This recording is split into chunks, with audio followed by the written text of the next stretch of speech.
Hi, beautiful babies, and we're back, and we're back, and we're back, and we're back, and we're back. And we're here to do episode 6, which is food boundaries, your favorites, and total deal breakers. Um, what is happening in my hair? Okay, so I think it's important whenever we're doing something that's really tough, like figuring out our whole health situation. Oh my god, I need a hairstylist. Hair and makeup, just kidding. That we talk about the things that bring us like a lot of joy. And we can fix them in the future, but there's things that we just like can't live without. I think when I first started thinking about the healthy way to change, because I did a lot of unhealthy ways in my younger days, so I get that. It definitely wasn't until around, I want to say my late 30s, early 40s, that I really realized whatever the dramatic thing was never going to be a long-term fix. So, yeah, for about 20 years of my life, I would look for the quick fix, whether it was like, a pill, or it was, only eat cabbage soup, or, starvation basically, or whatever the unhealthy way was. I did that a lot because uh, I'm sure a lot of us have, because we want to be thin, right? And all of our bodies are made very differently, and they process food differently and all of that good stuff. But the basics are the basics, which is what we're going through here. And I guess I just want to bring a little joy, because that's what I want to do in addition to talking about health. Is there's just some stuff in life that you love. And, sometimes we don't see the big picture, which I understand. I'm here to do that for you. Is that there's things in our life that we love now that we probably won't love later. So a good example for me is Starbucks. I've had a very unhealthy relationship with Starbucks for many, many years now. And it's gotten so much better because I put the energy and the time to work on it. I would say like definitely 10 years ago or more. So I want to say back in 2010, 11, 12, 13, 14, 15. No, 10, 11, 12, 13. Those 3 or 4 years, my roommate worked for Starbucks at the time. And so back then, that was before the app, they had these like cards, and it would just be like, basically, it's like if you messed up, you would give this to somebody and they get a free Starbucks somewhere else. I had like a stack. So I feel like Starbucks and I are in good place because like I I got a lot of free stuff from Starbucks at that time. And now I give Starbucks a lot of money, or used to give Starbucks a lot of money. And then I realized, you don't realize that money has so much to do with this, just as much as your health, because it's all connected. We're spending money every time we're eating, right? And I was just like obsessed with Frappuccinos back then. It was like 2010 to like 2015. I was like, Frappuccino, Frappuccino, Frappuccino, Frappuccino, Frappuccino. I can't live without my Frappuccino. I can't live without the Frappuccino. I can't live. I haven't had a Frappuccino in 10 years. I know. And so it's like breakfast. Sorry. I'm going to be honest during a health journey. What did I have for breakfast? I had a slice of sourdough with an egg and 2 egg whites and a little sprinkle of cheese, shredded cheese mixed in, and then made it into like an omelet, folded it over 4 times, put it on top of the sourdough, and then a little chili crunch. That was my breakfast. Okay. So deal breakers. You got to have fun with this. If you don't have fun with this, it's not fun. It's not fun. Number one. And number two, you won't do it because we don't do things we don't like to do, which I think is why those fast fixes have such a lucrative back end. Because we're like, oh, well, I would rather just pay 30, 50, 100, $200 for this thing and then never have to think about what I'm eating. I totally get it. I totally get it. Unfortunately, that's not the right answer. So I'm here today to give you the right answer, which is it's a slow process, and I want to help you through it. So we want to get healthy. We want to lose weight. We want to make ourselves healthier versions of what we are today, regardless of the numbers on the scale, regardless of what anyone's saying. And you should have things in your life that you can't live without. I know that they exist. Maybe yours is Starbucks too. So I want you to pick 3 things in your mind while we're doing this.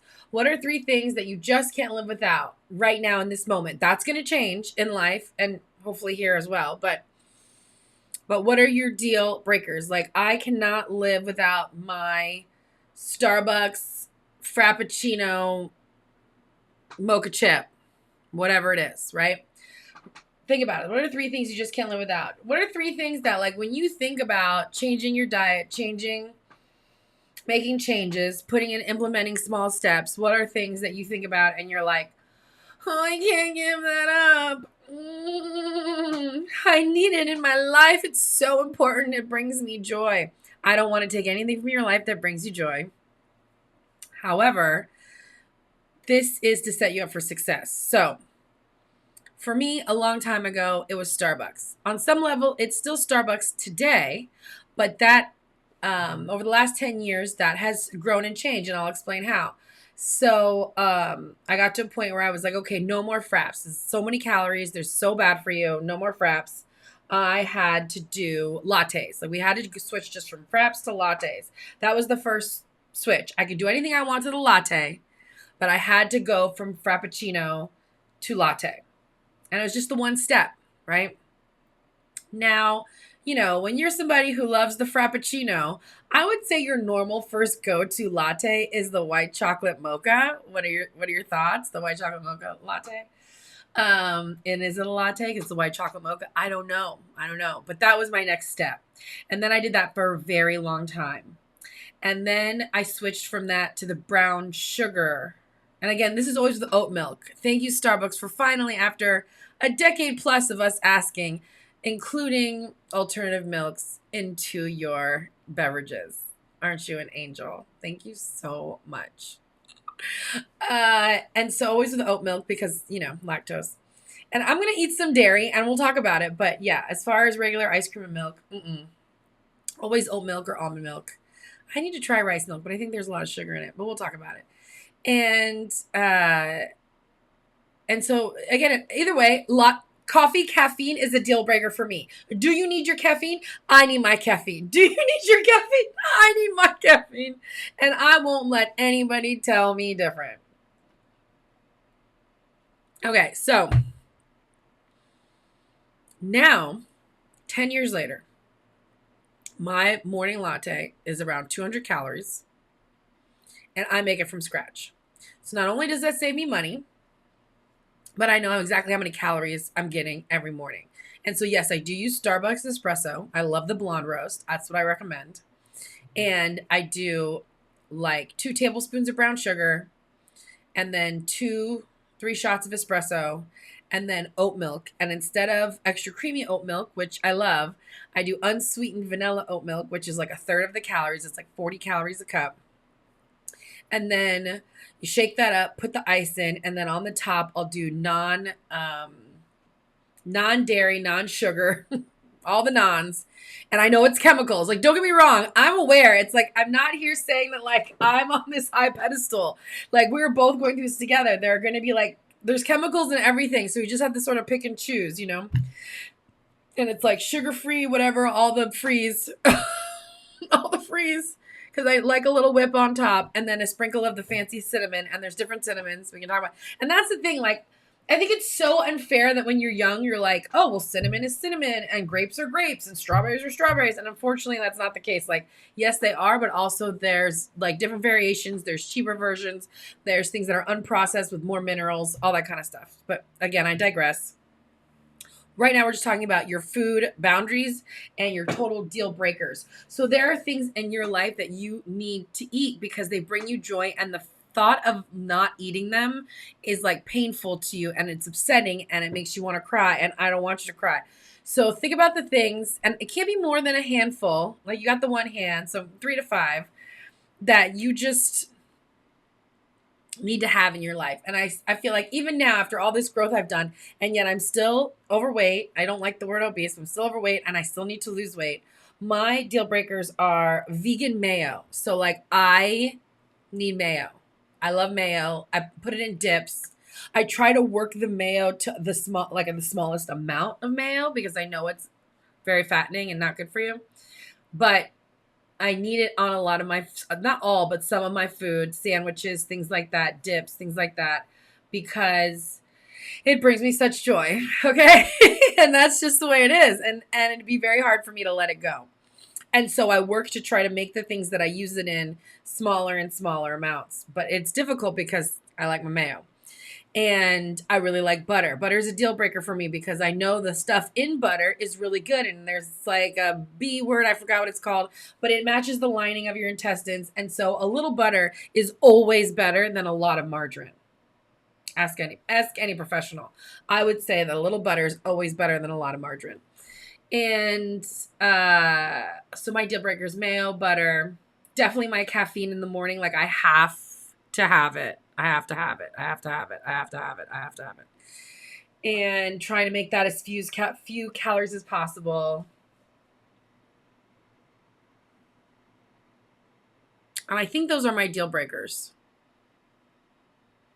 And then of course chocolate. And I try to, and we'll talk about that too. I try to like mix the chocolate up and make different things so that it's not as detrimental as like buying Hershey bars from the store. And we'll talk about that in future episodes. We're just focusing on the first 10 right now, the Jumpstart.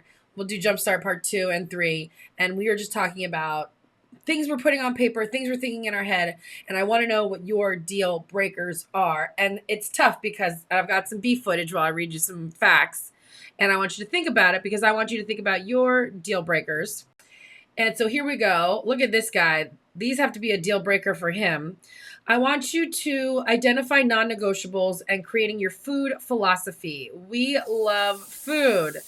Look at that, sizzling. It's sizzling, but it does light up our brain. And Dr. Small and colleagues demonstrated that habitual consumption of high fat, high sugar food changes the brain's reward process, so it's healthy. So that healthy low fat foods are ignored, okay? And then we get the joy from eating these kinds of foods. And that creates habitual consumption of high fat, high sugary food, and it changes our brain to reward pleasing. But there's a company in the background who knows this, and they're manufacturing this stuff just so that you wind up doing this, and it's a party. And I don't want to ever take you away from a pizza party. I don't.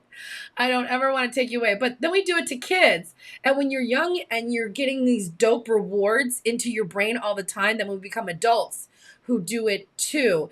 And then it's just a cycle that persists. And then what happens is it, especially if it's with you from a young age, it's very difficult to break. So like, again, a big hug, all my love, all the kisses, all the unconditional love to all the people out there that are very obese. And again, I'm not a fan of the word, but very overweight.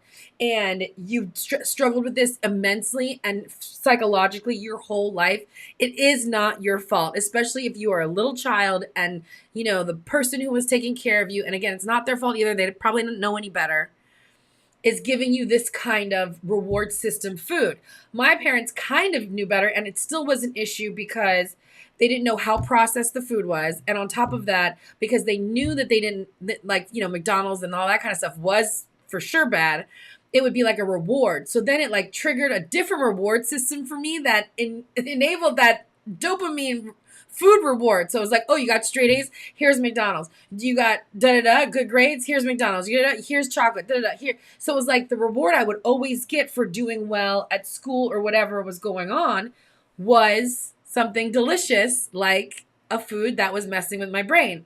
And this is happening to all of us. So it's like, it's just about knowing that it's happening because I want you to have knowledge. Knowledge is power. And so I'm going to read this. So you're not going to see my eyes. I apologize.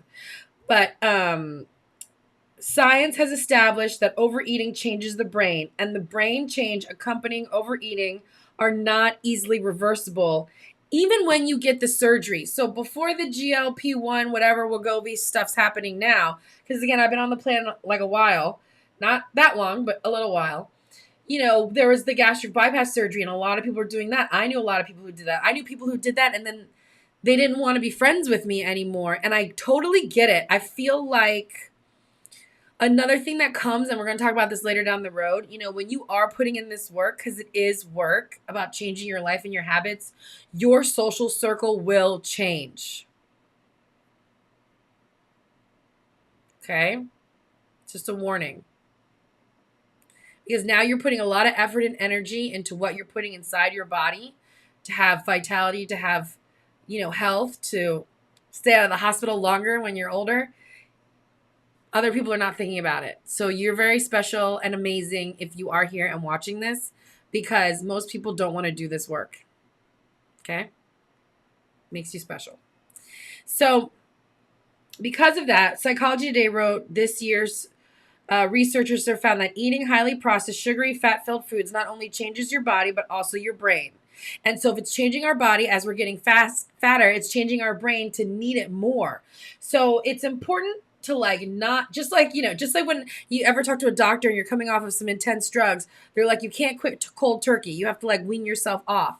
The same goes for this, right? You got to wean yourself off of these foods that have these very high levels of reward triggering, bliss point engineered chemicals in them, because it makes you want to buy it again. Yeah. Okay. So another study that I found, because again, I could talk all day in the microphone and I really enjoy it, but I think having facts is important. And so I do research like the Harvard Medical Journal and the National Medicine Journal and all that. So Weight Watchers was really big back in the day. And I know a lot of people I know have done it. I've done it in the past. Oprah's done it. We've all done it. But even Weight Watchers members have often failed despite high motivation. For example, in their study of 700 lifetime members who reached their goal weight and maintained it for at least 6 weeks, most regained the lost pounds over the next 5 years.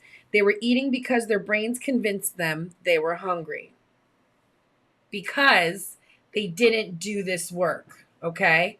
So I know we're on video 6, and I understand that I haven't told you to eat this or eat that, or this is what's going to change, but we are laying a foundation here. This is a foundation for you to build off of. So when things get tough later on, you can fall back and remember some of this foundational stuff so that you can start again. Because that's how this goes. It's a journey, and we're not perfect, and we're human, and we have to love ourselves and show ourselves grace and know that our existence alone makes us perfect. Okay? We are alive. We are breathing. There are a lot of people that were here before us. They're not breathing anymore. And there'll be a lot of people here after us when we stop breathing. So it's really important to love yourself. And I think because it's all connected, when you can fundamentally change something that frustrates you in your life and fundamentally change it, that brings you more love, more self-worth, more good feelings. Okay. So because most people and Weight Watchers fail, sorry, Weight Watchers, sorry, Jenny Craig, sorry, Atkins, okay? None of these people are sponsoring me ever. And I'm okay with it, because I want you to eat real food. I want you to love yourself. I want you to not spend money you don't have. I don't want you to make the same mistakes I did. And so I get it. Think of some deal breakers. Think of some foods, not a lot, 3 to 5, that, and let's go to the takeaways. So this is the important stuff. I want you to think of your deal breakers, okay? 3 to 5 things that you can't live without and you're going to keep in your life. But that's it. Everything else besides those deal breakers, we can rearrange and adjust. And then once we get in a good place, and the only things that we eat are healthy foods and the right things and the few deal breakers, then we can start to break down those deal breakers into better things. Number 2, I want you to think about rewards. Okay, everybody loves a reward. What do you notice yourself doing when you accomplish something? So when you accomplish a big, no, where am I? Here I am. When you accomplish a big goal in your life,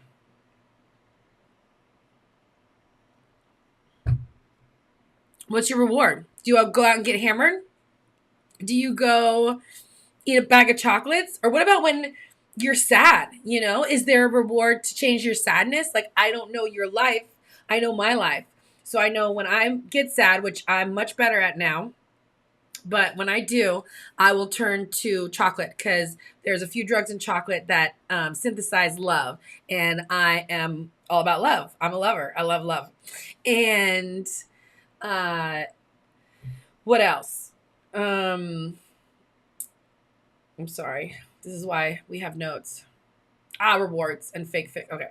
So yeah, we talked about deal breakers. Think of your 3 to 5 deal breakers. We're talking about rewards.